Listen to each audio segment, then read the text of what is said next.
And it's time now for a look through the international papers. And for that, I'm joined by Alison Sargent. Hi, Alison. Hey, Axie. We're starting in the Philippines, where Donald Trump is meeting with his Filipino counterpart, Duterte. And he's also meeting with Southeast Asian leaders, including Duterte. That's right. Trump and Duterte met for the first time yesterday, and you can see their photo having dinner last night in matching shirts on the front page of the Philippine newspaper, the Philippine Daily Inquirer. The paper goes into great detail, actually, strangely, about what was served at that dinner. They talk about salad with tamarind, vinaigrette, and Filipino caramel flan. Now, there had been concerns that Trump would return Duterte's signature fist bump, which has become a symbol of his violent war on drugs. The American president has actually been warned against doing that by advisors, and so far he's heeded those warnings. Instead, we see the two men sharing a toast on the front page of the Financial Times. The paper reminds us that much has been made about the similarities between the two men, both in their 70s. They both swept to power last year, thanks in part to what the Financial Times calls their vulgar and profane style. They also both hate Trump's predecessor, Barack Obama.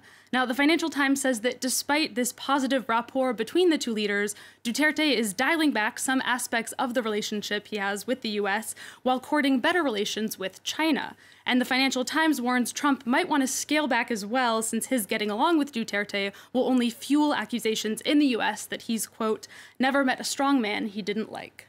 Now, internationally, all eyes are, of course, on Donald Trump. But in the Philippines, it seems they only have eyes for another leader, and that's Canadian Prime Minister Justin Trudeau. That's right. He got a pop star welcome when he arrived in Manila yesterday. You can see a photo of him greeting crowds on the front page of the Manila Times.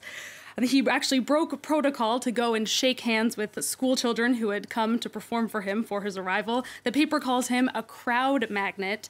Now, we've gotten used to seeing these kind of rock star greetings for politicians like Trudeau and Obama before him, but Trudeau has a special history with the Philippines, as it turns out. According to courts, it was the country that actually ignited Trudeau mania. Not long after he took office, Trudeau came to the Philippines for a meeting of APEC, that's the Asia-Pacific Economic Cooperation, and at that time, Filipinos crowned him the APEC hottie. So he's now back with what courts calls a full-on charm offensive, and maybe Trudeau will earn a new nickname.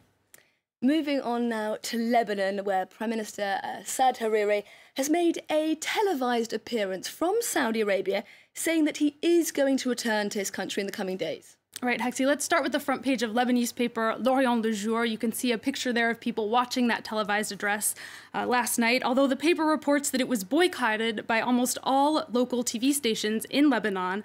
This is under direction from the Lebanese government, which believes that nothing Hariri says can be valid, since they say it's all being dictated by Saudi Arabia. Now, L'Orient du Jour says that this speech was much less vicious than the speech Hariri made last week, in which he announced he was stepping down.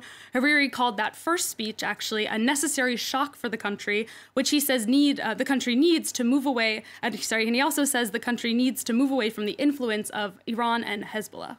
And meanwhile, the international community is sounding the alarm, continues to sound the alarm, rather, about Lebanon being caught up in the regional power struggle between Saudi Arabia and Iran. Right, and you can see this quite literally in a cartoon from Willem in Libération today, the French paper. We can see Saudi Arabia and Iran are telling each other, keep your hands off of Lebanon, while Lebanon, meanwhile, is being crushed, no hands needed.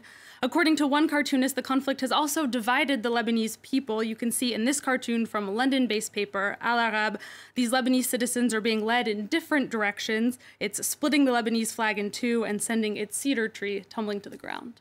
Alison Sargent with a look at the international papers today. Thank you very much indeed.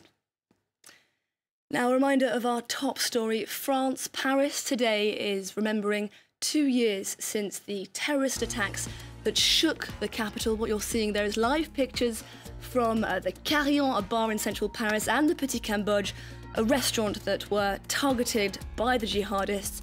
That scene awaiting the arrival of President Emmanuel Macron. He's just been at the Stade de France, where the attacks began. He's continuing on his series of commemorations as the morning goes on. Stay here on France 24. We'll bring you the latest.